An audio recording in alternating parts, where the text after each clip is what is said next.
جو قرآن کو پڑھنے والا نہیں ہے، جس کو عادت ہی نہیں ہے قرآن پڑھنے کی، وہ بھی اسی طرح کی حرکتیں کرے گا. اس سے بھی جادو ٹونے کا کم ہی تعلق ہے، باقی ساری چیزیں بندے کے اندر خود سے اڈاپٹ ہوئی ہوتی ہیں.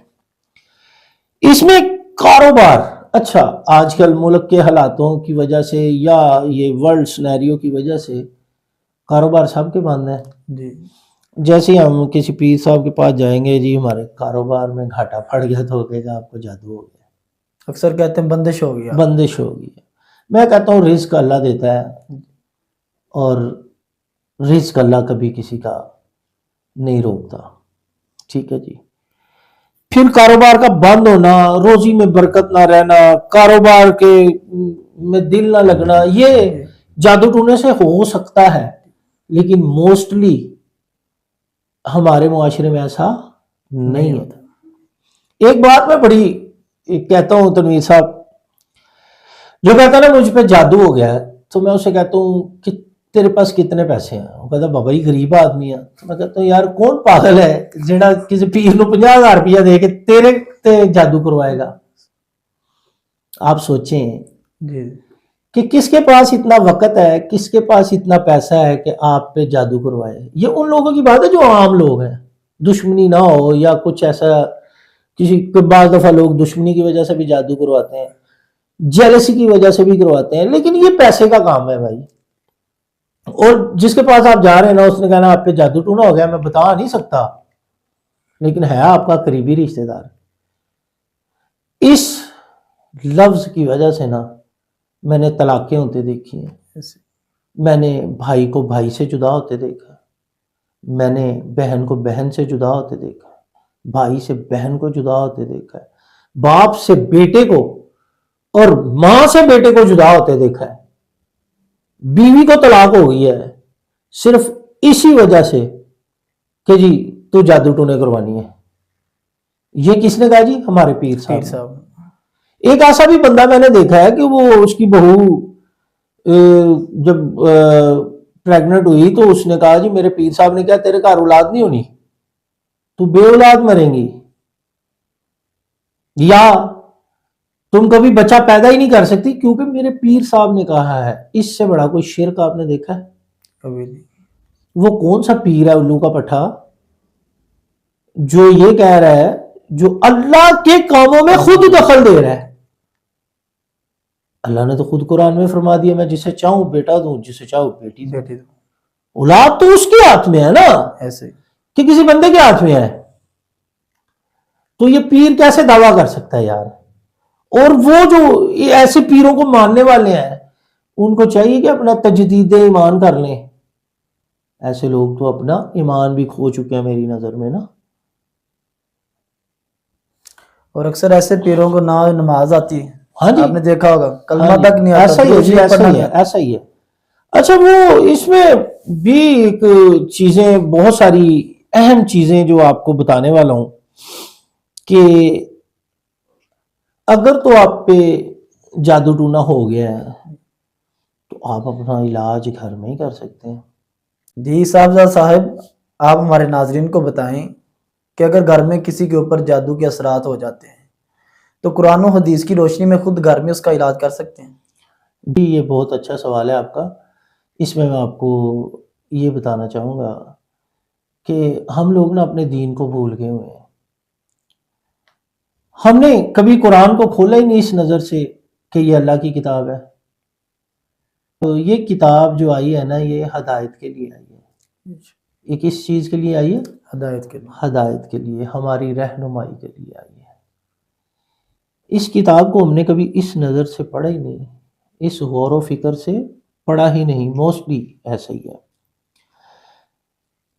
آپ نے اکثر علماء اکرام سے سنا ہوگا کہ سورت بقرہ جس گھر میں پڑھی جاتی ہے وہاں کوئی جادو ٹونا نہیں ہوتا. اچھا، اس میں ایک غلط کنسپٹ جو آ گیا لوگوں میں جس کی وجہ سے یہ پڑھی نہیں جا رہی، وہ یہ ہے کہ لوگ سمجھتے ہیں سورت بقرہ کو پوری پڑھنا ہے، پورے 2-2.5 پارے پڑھنے ہیں. اس میں ایسا بالکل بھی نہیں ہے. آپ اٹھیں صبح سورت بقرہ کی 1-2 آیات جتنی آپ آسانی سے تلاوت کر سکتے ہیں وہ کریں. ٹھیک ہے. پھر اللہ تعالیٰ نے خود میتھڈ بتا دیا یہ آپ ذرا آخری 3 جو کل شریف ہیں جی یا آخری 2 ہیں ان کا ذرا ترجمہ کر کے دیکھیں تو اللہ تعالیٰ نے تو خود ہمیں بتا دیا کہ تم نے کس طرح مجھ سے پناہ مانگنی ہے اور کن کی شر سے پناہ مانگنی ہے. جی تو وہ ہم یہ اگر چاروں کل پڑھتے ہیں روز گھر میں تو جادو ٹونا ہو ہی نہیں سکتا.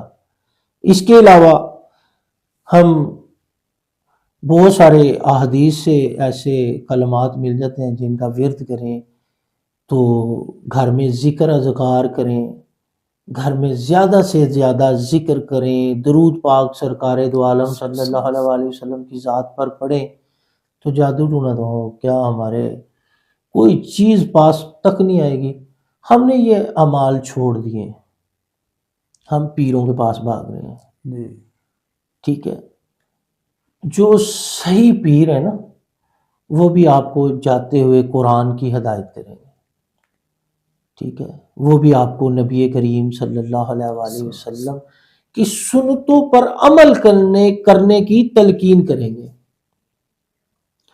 عام سی بات ہے، اگر آپ سنت کے طریقہ سے بیٹھ کر کھانا کھا لیں تو آپ کی 90 سے 100 بیماریاں دور ہو جاتی ہیں. بے شک. ٹھیک ہے جی، سنت کے مطابق اچھی طرح ہاتھ دھو کے کھانا کھائیں گے تو جرم سے بچے رہیں گے. اور اگر آپ وضو کر لیں گے تو کیا ہی بات ہو جائے گی. اسلام نے تو بڑا کمال میتھڈ بتایا نا، باوضو رہنا، غسل کرنا، مسواک کرنا، کان کی صفائی، ناک کی صفائی. یہ کون بتا رہا ہے؟ یہ اللہ کے نبی کی جو سنتیں ہیں اس میں یہ وہی ہے نا. بہت حکمتیں ہیں اس میں. دیکھیں اگر ہم 5 وقت نماز پڑھتے ہیں تو ایک بندہ 5 وقت نماز پڑھتا ہے تو 5 دفعہ وضو کرے گا، جرم اس کے قریب بھی نہیں آئیں گے. ایسے ہی اس کی مثال تو ایسے ہی ہے کہ اس کے گھر کے باہر ایک شفاف پانی کی نہر ہو اور وہ 5 دفعہ اس میں نہائے تو کیا اس پہ میل رہ جائے گی؟ کبھی نہیں. کبھی نہیں نہ رہے گی. اسی طرح ہم اپنے آقا صلی اللہ علیہ وآلہ وسلم کی سنتوں پر عمل کرتے رہیں. مسواک، جی ٹھیک ہے، ان کے برش کر لیں یار، اس سے کتنی بیماریاں دور ہوں گی. میڈیکل بھی کہتی ہے کہ جب دانتوں پہ جرم ہوں گے آپ کھائیں گے تو آپ کا پیٹ خراب ہوگا. خراب. ٹھیک ہے جی. اسی طرح سرما ڈالنا، جی آنکھیں خراب نہیں ہوتی. سر میں تیل لگانا، بال نہیں جھڑتے. یہ سرکار نے اتنا ماڈرن دین ہمیں بتایا ہوا ہے، ہم اس پہ عمل ہی نہیں کرتے. ہفتے میں ایک بار ناخن کاٹنا، جمعے کو افضلیت ہے، وہ ناخن تو کاٹیں ورنہ ان میں جو میل پھنسی ہوگی وہ آپ کو بیمار کرے گی. تو طب نبوی صلی اللہ علیہ وآلہ وسلم تو یہی ہے، سادہ غذا کھائیں.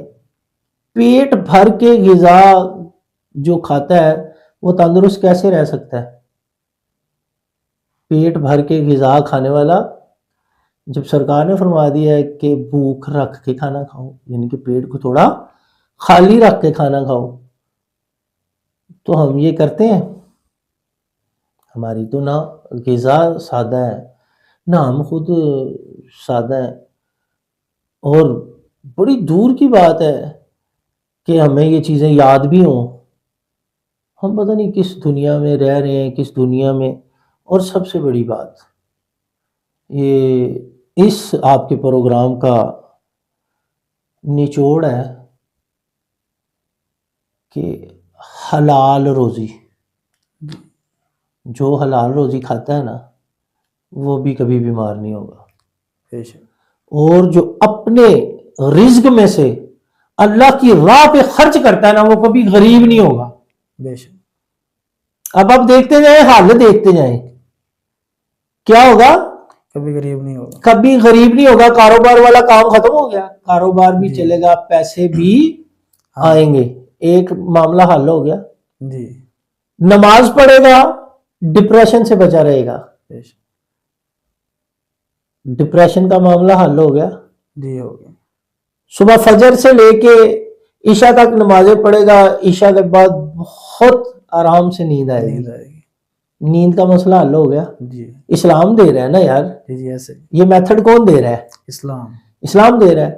سال میں 30 روزے رکھے آپ نے، میڈیکل سائنس کہتی ہے کہ جو 30 دن اسی طرح اپنے پیٹ کو خالی رکھتا ہے اس کو کبھی کینسر نہیں ہوتا.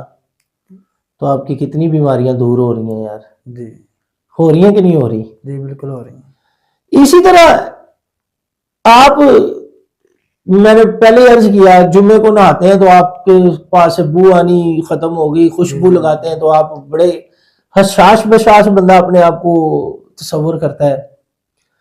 اسی طرح جتنے بھی اسلام کے احکامات ہیں وہ انسان کے لیے ہیں، وہ اس کی صحت کے لیے ہیں، اس کی جسمانی، اس کی روحانی، اس کی ذہنی، اور جتنے بھی مسائل ہیں ان کا حل اسلام کے پاس ہے. آپ کا کیا خیال ہے؟ جی اسلام نے تو ہر چیز بتا دی ہے. ہاں جی، تو عمل کس نے کرنا ہے؟ عمل تو ہم نے کرنا ہے. بتانے والے نے تو بتا دیا ہے، بتا دیا. عمل کس نے کرنا ہے؟ ہم نے کرنا ہے. جب تک میرے بھائی ہم دین کا دامن نہیں پکڑیں گے، اس کو اس طرح کر لیں کہ جب تک ہم اپنے آقا صلی اللہ علیہ وسلم کی کملی کا دامن نہیں پکڑیں گے، دین پر عمل نہیں کریں گے، سرکار کی سنتوں پر عمل نہیں کریں گے، اللہ کے احکام کو نہیں مانیں گے، ہم اسی طرح ڈپریشن کا شکار رہیں گے، اسی طرح لوگوں کے پاس بھاگتے رہیں گے، اسی طرح محتاج رہیں گے. ٹھیک ہے؟ جو بندہ زکوٰۃ دیتا ہے نا اس کا مال صاف ہوتا رہتا ہے، جی اس کا کبھی نقصان نہیں ہو سکتا. جو اپنے مال میں سے صحیح زکوٰۃ ادا کرتا ہے نا اس کی نہ کبھی چوری ہوگی نہ کبھی ڈکیتی ہوگی، اگر ہوگی تو وہ مال اس کا واپس آئے گا. ٹھیک ہو گیا؟ نقصان نہیں ہو سکتا اس بندے کا. جو اللہ کے ساتھ لو لگاتا ہے، اللہ کے حکموں پر عمل کرتا ہے، اس کا کبھی نقصان نہیں ہو سکتا. پھر اللہ نے تو خود فرما دیا کہ میرے دیے ہوئے رزق میں سے خرچ کرو. اب جب آپ پیدا ہوئے تھے تنویر صاحب تو اس سوٹ میں ہوئے تھے، اس ٹوپی میں پیدا ہوئے تھے، کیا تھا آپ کے ہاتھ میں؟ بتائیں ذرا. کچھ بھی نہیں تھا پاس، خالی ہاتھ آئے تھے. جب آپ کو گھٹی ملی، جب آپ کے منہ میں پہلا خوراک کا دانہ دیا گیا تو وہ کس کا رزق تھا؟ اللہ تعالیٰ کو. آپ کو جو کپڑے ملے وہ کہاں سے ملے؟ اللہ تعالیٰ کی طرف سے. اللہ تعالیٰ نے آپ کے باپ کو وہ رزق عطا کیا، اس نے آپ کو وہ چیزیں آگے کنورٹ کر دی. جب پیدا ہی ننگے ہوئے، پیدا ہی برہنہ ہوئے، ہاتھ خالی تھے، روتے ہوئے اس دنیا میں آئے، تو اس دنیا کی کون سی چیز ہماری ہے؟ اچھا، اس میں ایک اور خوبصورت بات کر لیتے ہیں کہ جب دنیا سے جائیں گے تو یہ کپڑے ساتھ جائیں گے؟ نہیں، کبھی نہیں جائیں گے. یہ واسکٹ ساتھ ہوگی؟ کبھی نہیں. یہ ٹوپی ہوگی؟ یہ پینسل ہوگی؟ خالی ہاتھ ہیں. خالی ہاتھ ہوں گے. جب وہ لے کے بھی کچھ نہیں جانا، لے کے بھی نہیں آئے تھے، تو یہ تو اللہ کی عطا ہے نا. بالکل یہ اللہ کی عطا ہے کہ آپ کو اس نے نوازا ہوا ہے. ہم تو ساری زندگی سجدے میں گڑ گڑا کے معافیاں مانگ کے بس اس چیز کا ہی شکر ادا کرتے رہے نا کہ اس نے اپنے محبوب کی امت میں پیدا کیا ہے، تو تب بھی زندگی کم پڑ جائے. ٹھیک ہے؟ اسی طرح ہم لوگوں سے حسد کرنا شروع ہو جاتے ہیں. حسد سب سے بڑی بیماری ہے، جادو کی سب سے بڑی جڑ، دشمنی کی سب سے بڑی جڑ، ٹھیک ہے، حسد ہے. حسد ہے کیا؟ اللہ کی تقسیم پہ شک کرنا. کیا ہے جی؟ اللہ کی تقسیم پہ شک کرنا. کیسے؟ اگر اس نے آپ کو نوازا ہے تو میں آپ سے کیوں جیلس ہو رہا ہوں جی؟ کیا خیال ہے؟ دینے والا کون ہے؟ اللہ تعالیٰ. تو میں کیوں جیلس ہو رہا ہوں؟ اس سے مانگنے کی بجائے جیلس ہو رہا ہے. ہاں، وہ کہتے ہیں نا کہ ایک ہمسایا تھا، اس سے کسی نے کہا کہ جو چیز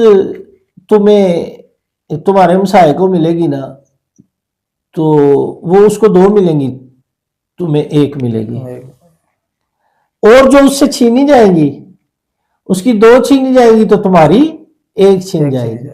اب پازیٹیوٹی کی بات دیکھ لو کہ اس نے کہا جی میری ایک آنکھ لے لو تاکہ ہم سائے کی دونوں چلی جائیں. دونوں چلے. ہم یہ کیوں نہیں سوچتے کہ اس کے پاس یار دو آ جائیں, میرے پاس ایک ہے تو بڑی بات ہے. حسد وہ ایلیمنٹ ہے, حسد وہ بیماری ہے جس کو لگ جائے پھر وہ آپ پہ جادو ٹونا بھی کرواتا ہے, آپ کے قتل کے منصوبے بھی بناتا ہے, آپ پر حملہ بھی کرتا ہے, آپ کے گھر سے چوری کرنے کے بھی سوچتا ہے, آپ سے ڈکیتی کرنے کی بھی سوچتا ہے, وہ آپ سے چھیننے کی ہر طرح کی کوشش کرے گا.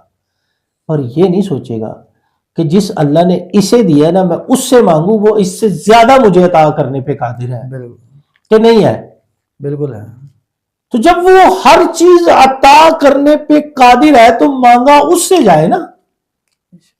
میرے والد محترم جناب پیر بابا محمد اقبال شاہی قادری رحمۃ اللہ علیہ صاحب فرمایا کرتے تھے کہ بیٹا مانگنا اس سے جو دے کے کبھی پچھتائے نا. پھر وہ کہتے تھے کہ یار پھر وہ ہستی صرف پوری کائنات میں ایک ہی ہے, وہ ہمارا اللہ ہے جو دے کے پچھتاتا نہیں ہے, جب بھی مانگو عطا کرتا ہے اور خوش ہوتا ہے. چاہے اس سے مغفرت مانگو, چاہے اس سے دولت مانگو, چاہے اس سے دنیا مانگو, چاہے اس سے آخرت مانگو, وہ دیتا ہے اور خوش ہوتا ہے. پھر قرآن نے ہمیں سکھا تو دیا کہ اپنے رب سے دنیا بھی مانگ لو اور آخرت بھی مانگ لو. کیا کرو؟ دنیا بھی مانگے اور آخرت بھی مانگ لو. تو کیسے مانگے؟ ربنا آتنا فی الدنیا. ہائے ہائے ہائے ہائے, کیا بات ہے. اللہ آپ کا بھلا کرے جی. تو مانگنا تو یہی ہے نا, کیا رب ہمیں دنیا بھی عطا کر دے اور آخرت بھی عطا کر دے, اور ہمیں عافیت والی خوبصورت زندگی عطا فرما, اور اپنے حبیب صلی اللہ علیہ وآلہ وسلم کے غلاموں میں ہمیں رکھنا. اور بڑی فقیروں کی دعا ہے کہ جاتے ہوئے نا تیرا نام میرے لب پہ ہو اور تیرے محبوب کا نام میرے لب پہ ہو. لوگ کہتے ہیں کلمہ زبان پہ جاری ہو اور اللہ ہماری جان لے لے. یہ کتنا خوبصورت تھنکنگ ہے. اب حسد ان ساری چیزوں کو ختم کرتا ہے. حسد کیا کرتا ہے؟ ان ساری چیزوں کو ختم کر دیتا ہے. حسد کرنے والا کبھی کامیاب نہیں ہوتا. میں نے پہلے بتایا, میرے والد محترم فرمایا کرتے تھے بیٹا اس سے مانگنا جو دے کے نہ پچھتائے. اور پوری کائنات میں واحد ہستی میرا رب ہے جو دے کے کبھی پچھتاتا نہیں بلکہ خوش ہوتا ہے. تو کیوں نہ ہم اللہ کی طرف جائیں, لوگوں کی طرف جانے سے بہت بہتر ہے. جی تو ناظرین, ہم نے جانا کہ جادو کیا ہے, جادو کی اصل حقیقت کیا ہے, اور اس کے اثرات کیا ہیں, اور قرآن و حدیث سے اس کا حل کیا ہے. تو اسی کے ساتھ دیجیے ہمیں اجازت, ملتے ہیں اگلے پروگرام میں. اللہ حافظ.